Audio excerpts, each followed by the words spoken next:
movie review / everything wrong with Straight Outta Compton. Over 29 minutes or less. Spoilers, no shit. Alright, ladies and gentlemen, the film starts off with Eric Wright, which everybody knows him as Eazy-E, goes to a drug dealer house, well, basically a trap house, as we all would say. So, yeah, looks like Eazy-E trying to do a deal or whatever. But the people say that they short, and then you know how Eazy-E be, and then when it comes to his money and stuff like that, being disrespectful, he almost got killed, but basically he just kept his cool, you know, because most people will run their mouth and get shot still, but he kept his mouth shut. But it was kind of cut short when the SWAT team raided the house, but Eazy-E didn't even get arrested. He just went out of Dodge. And that's when the movie title popped up. Yeah, man, you got something to say to me? You don't care what I'm fighting for, okay? I already know what I want to do with my life. And it definitely ain't sitting in some cubicle taking orders on a bullshit-ass job. Shut up! Damn. Shoot. Does this sound familiar to y'all? Said I wouldn't be shit. Said you wouldn't be shit. Your dad. You don't do shit, and you never gonna amount to shit. Alright, we're also introduced by Ice Cube, which is played by O'Shea Jackson Jr. But, fun fact, he is the son of O'Shea Jackson Sr. So, yeah, he looks just like his daddy. So, just alike, too. So, I ain't gonna lie. So, yeah, just in the school bus and, you know, writing lyrics and stuff like that. And, is it just me or this dude looks like Bobby Schmurder?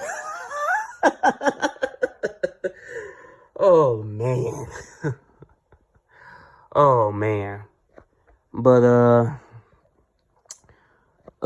yeah. But anyway, they just, while going, you know, in the school bus, and then these ignorant fools, including fake-ass Bobby Schmurder himself, throwing gang signs at the windows, outside of the window, doing Crip signs and all that other stuff. And then a blood member named OG Two-Tone wasn't having it. So, basically, he just gave fake-ass Bobby Schmurder, basically giving him a reality check, if you ask me. Y'all niggas ready to die today? Don't get quiet now. All that shit y'all throwing up out the window? What's up with it? Huh? You didn't think we saw that, huh? Let me see how you do that shit again. Let me see. I was just playing, man. I swear I was only playing. This dude said you was only playing. Are you serious right now? Well, you'll know exactly what I mean, by the end of this review. But, moving on. But I'm gonna save this scene, you know, for the aftermath, after this review.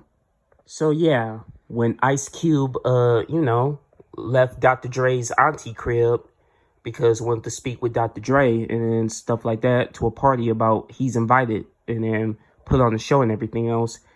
Basically, like always, people getting insulted and then for no reason by the police. Basically, police harassment. Yep, police harassment. And this goes on throughout the whole entire movie. So, yeah. Talk about the bullshit with slavery and shit like this. But I will say this, though. Thank God I wasn't born when slavery started. Thank God. Meanwhile, at the club, which is Lonzo's club, you know, Ice Cube performing his solo, which is called Gangsta Gangsta, which, let's be real, that's one of my favorite NWA songs of all time. And they play it all the time. And actually, no, not all the time. They even have it on West Coast Classics on GTA 5. which makes it so awesome. So, yeah. Oh, hey, ladies and gentlemen, we're also introduced by MC Ren. So, yeah, a fight, well, it was a short fight, but, Dr. Dre's little brother got into it with somebody, but, Dr. Dre, punched him in the mouth, but then, how, yeah, cause he was a protector when it comes to his brother, so, yeah, that's Dr. Dre's baby brother, so, but police, but Dr. Dre was keeping it real, like he was just standing here, but the cops just arrested him. Yeah, arrested him right there on the spot. He didn't even do nothing, didn't even hurt insult nobody. So yeah. So yeah, meanwhile at the studio, he tried to Dr. Dre tried to have these three dudes try to do a verse, but they wasn't even feeling it, so it was almost about to be a fight, but they just left peacefully. So Dr. Dre wanted Eazy-E to do it, and the result, Eazy-E did a fantastic job. I mean, sure, he was a little bit distracted by Ice Cube and DJ Yella, but they were forced to leave. But with all the heart and passion that Dr. Dre been teaching Eazy-E how to be himself, and that's how Eazy-E became famous, all because of that one song, Boys in the Hood, which is popular as fuck to this day. Then we're also introduced by Jerry Howler. So, yeah, that's how, like, throughout the whole entire story, Jerry Howler wants to be the manager of NWA, and that's how it became a reality, all because of Eazy-E. Oh, hey, Suge Knight is in this movie. Well, nah, not the real Suge Knight, but, you know how actors be when they, trying to play as Suge Knight. Just look at, I don't know, Notorious, All Eyes on Me, stuff like that. But, which version of Suge Knight, is better to you between those three movies? Let me know in the comments. So, yeah, I forgot to mention, Dr. Dre got a daughter by a woman named Lavetta. So, you know how, yeah, so Lavetta thinks Dr. Dre is a piece of shit, so she just drove off and stuff like that. But then another scene happening with the police, harassing the group, which is NWA, niggas with attitudes. So they was just standing there, wasn't doing nothing illegal or anything, insulted by a black dude and even a white dude, because, yeah, slavery was real back then. So, yeah. And that's what pissed them off. And Jerry tried to convince them, but you know how police be. They just don't give a shit. Hell, they don't even give a shit like right now. So, it is what it is. And hours after that, my God, Ice Cube performed this, studio performing 2 songs, Straight Outta Compton, which is literally the name of this album in the movie, and Fuck the Police, which everybody always say to this day. So, yep. And oh yeah, roll credits. Titties everywhere.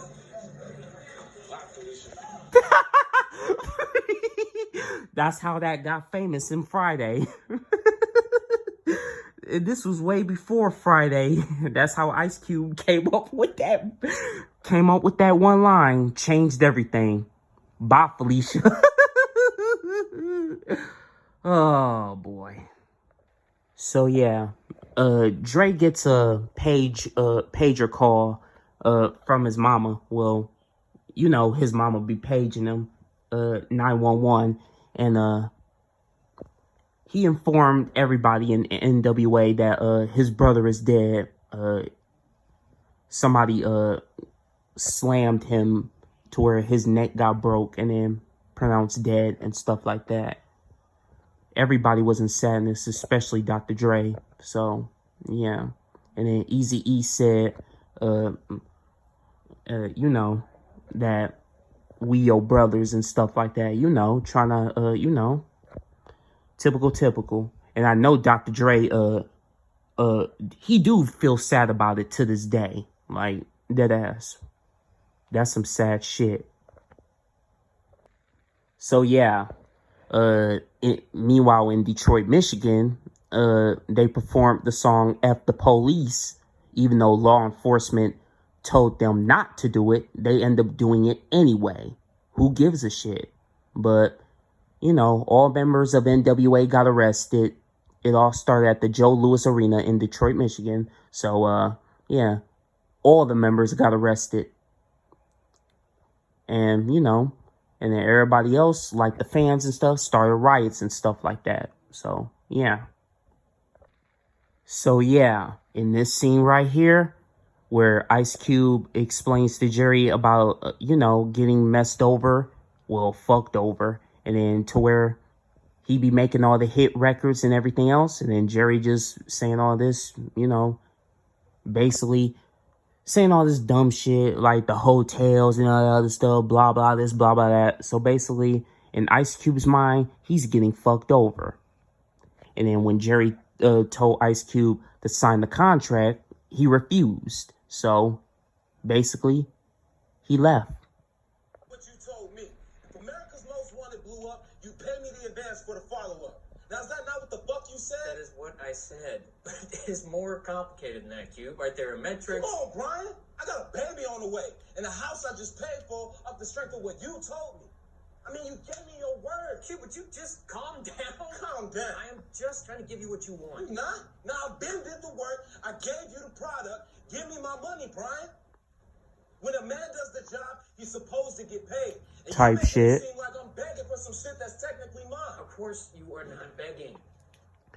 So yeah, everything Ice Cube said is all true.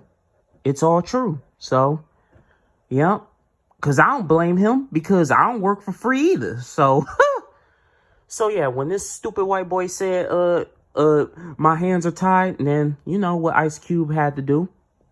And it wasn't just give up. So, pulled up with a baseball bat like it's nothing and destroy everything.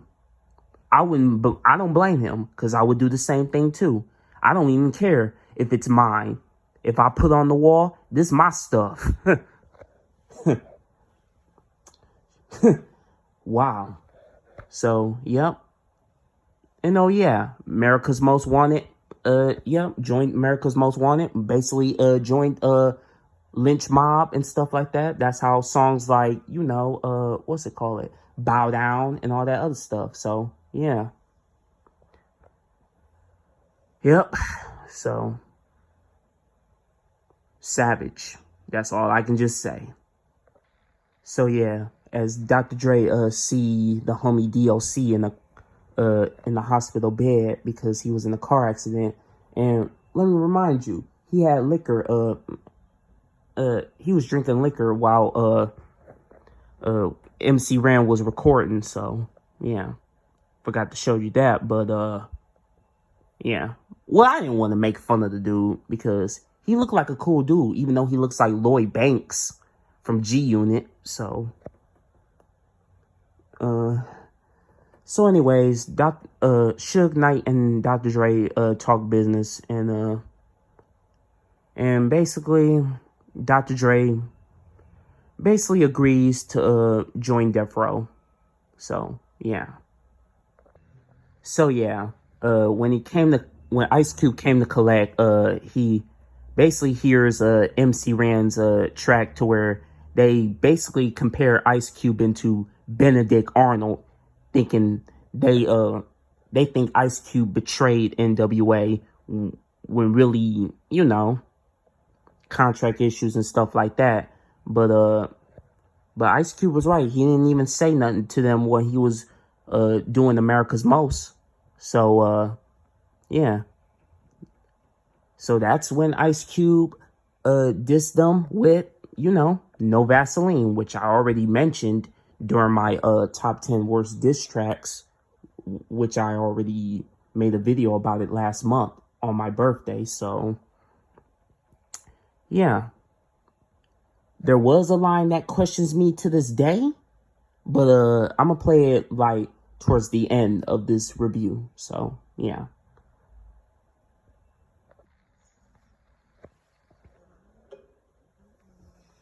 It's just kind of funny.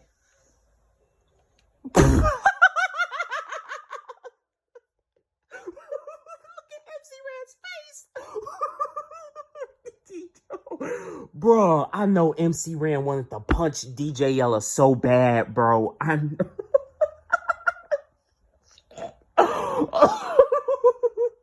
My God. So yeah, the fight broke out between Ruthless members and Lynch Mob members, and then March 3rd, 1991, that's when, you know, Ice Cube was getting beaten by the police. Yep. I thought all this shit was in the past, right? That's the real shit, man. And the shit been happening since the beginning. I had some people look into this. I ain't been getting my fair Do share. you even know why you rich, though? Do you know why you got a big-ass house and you ain't sleeping on your auntie couch no more? Because Jerry made that possible for us. He kicked down the door for that shit to happen for us. And you just gonna turn your back on him? What, you killed now? Cube was right, fool. Easy, look at the papers, man, and you'll see what the fuck I'm talking about. And forget about Jerry, man. You keep talking about Jerry this, Jerry that. We didn't make it because of Jerry. We made it because our shit is dope. Which that is true. But Eazy-E didn't want to listen, so Dr. Dre just left so he can go join Death Row Records.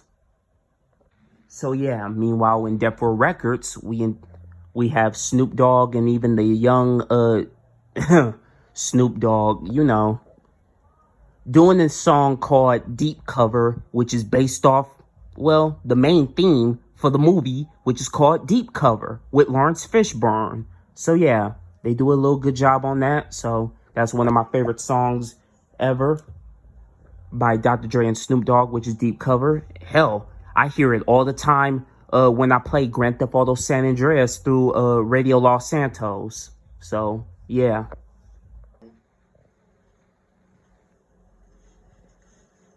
Think I'm signing that? You crazier than I thought you was. Mouth.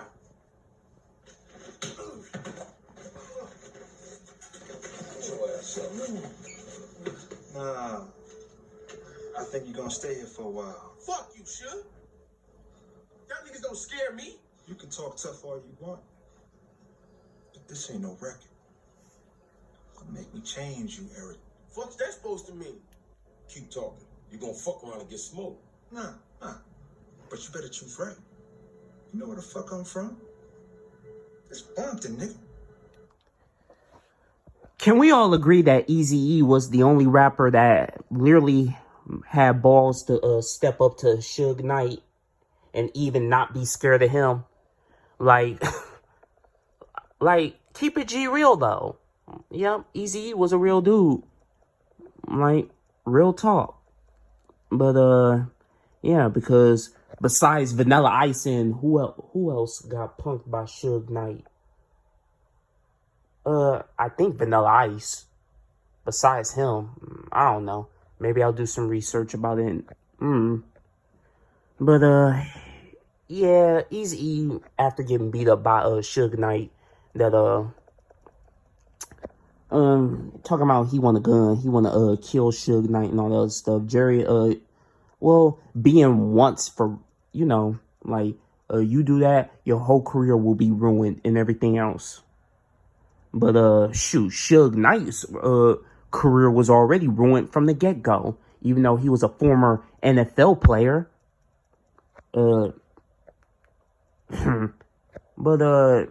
shoot, there's a lot of, like, controversies. Yeah, I hope I said it right. I hate big words. Like, controversies about Suge Knight, being responsible for Eazy-E's death, which he literally mentioned in the interview,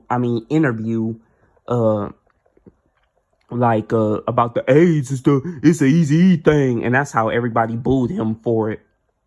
So yeah, it's a lot to explain, but yeah, it's a lot to explain. Moving on. All right, many scenes later, after raids and stuff like that, yada yada yada, this and yada that. Eazy-E sees Dr. Dre's album The Chronic on the billboards of sold 5 million on Death Row Records. So that's another successful moment and stuff like that. Basically, and his baby mama Tamika just, looking out for him and stuff like that. And then, trying to calm him down and stuff like that. So, yeah. I'm about to bust niggas in the mouth with this new album. Okay, I feel that. Should say you got some heat for a nigga. Hell yeah. They play that. Oh, boy. Okay, let me make things clear. In this movie's perspective, shows that Dr. Dre, with the California Love and, being at the studio with Tupac. But in Tupac's perspective, during an interview, Tupac mentions that Dr. Dre wasn't even at the studio at all. But at this point, all I can just say is, wow, that's the only thing that they got wrong for this. That was the only thing. But I think somebody had videos for details about, Dre not popping up to the studio and stuff like that. See those videos for details.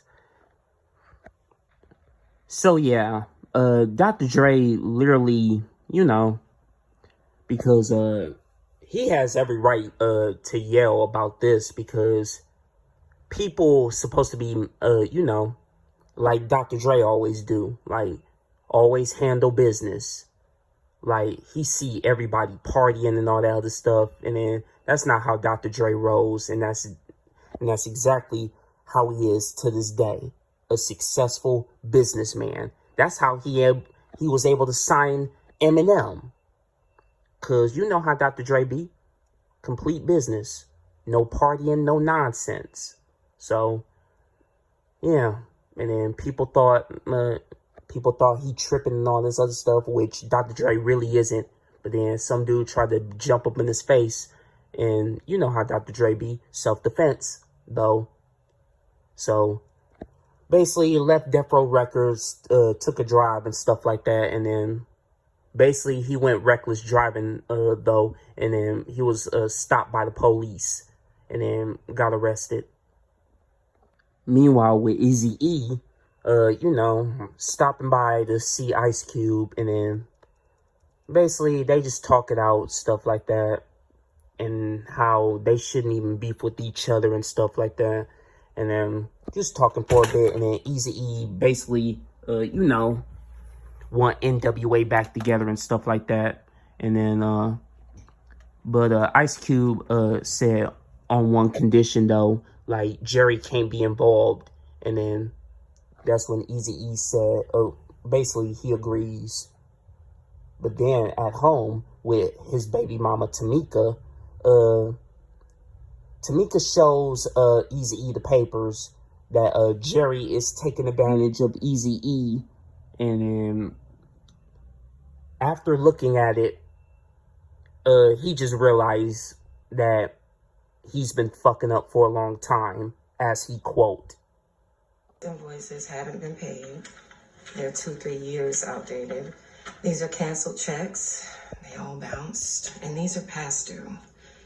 Jerry took advantage of you.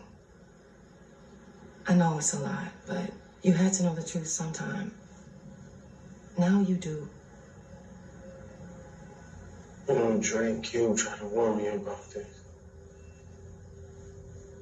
I've been fucking up for a long time. Well, I guess that's that then. All them goddamn years. All this goddamn talk all them years. But I didn't start this. I didn't fuck it up. You did.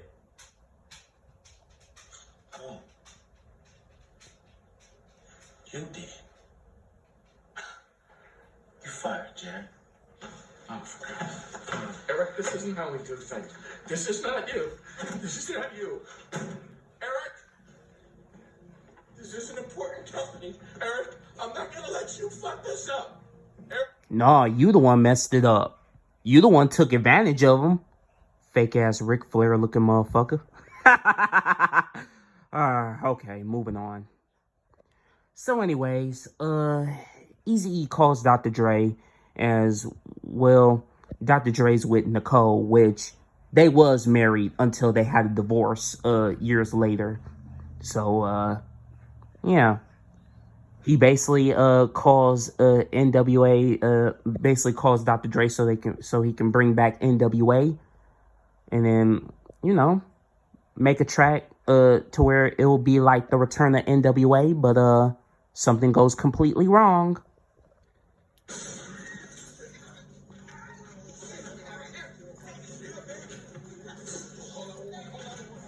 So yeah.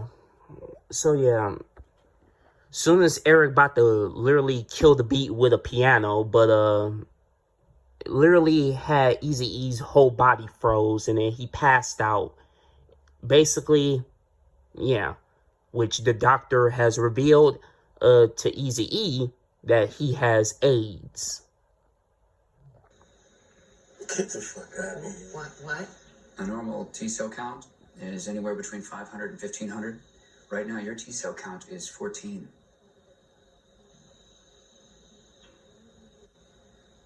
But I ain't no faggot. Mr. Wright, actually, the virus can be transmitted in quite a few ways, including unprotected heterosexual sex.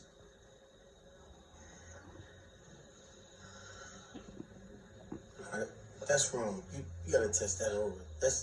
Test that again. We've run the test 5 times with 5 different samples, and the result remains the same. Wow. Tamika. She's pregnant, Doc. What does this mean? It doesn't necessarily mean that she's contracted the virus, but we have to test her to be sure. So what do we do? When we start the treatment, I mean, I gotta get healthy. I got things to do. What are we supposed to do? Mr. Wright, you need to understand that you are very, very sick. I don't even feel that bad, Doc. Don't tell me that. Don't tell me that. Yeah, this is like a sad thing. It's literally a sad thing. You thought tuberculosis was bad. Well, it still is. But HIV/AIDS, more worse. Just ask Arthur Morgan. Well, tuberculosis, not AIDS. So, yeah. This is just sad at this point.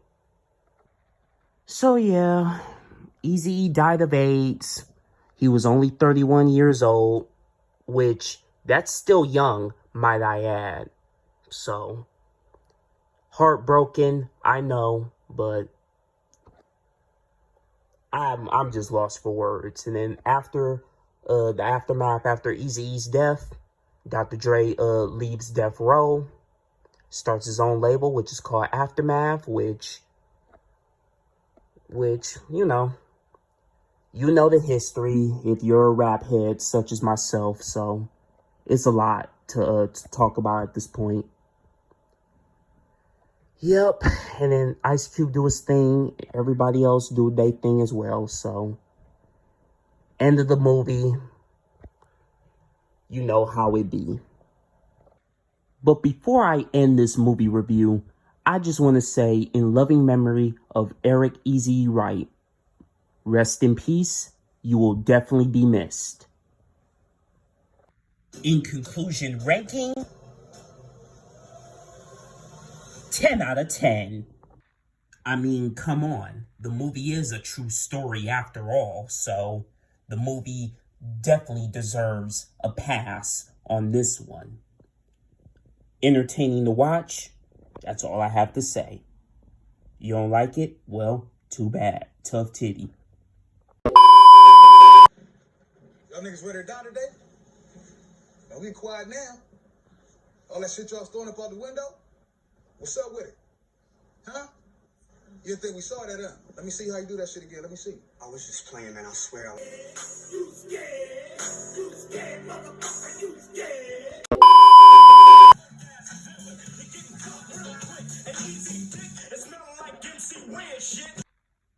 Huh? What do you mean by that? Went something like this. Cruising down the street in my 6'4", jocking the bitches, slapping the hoes,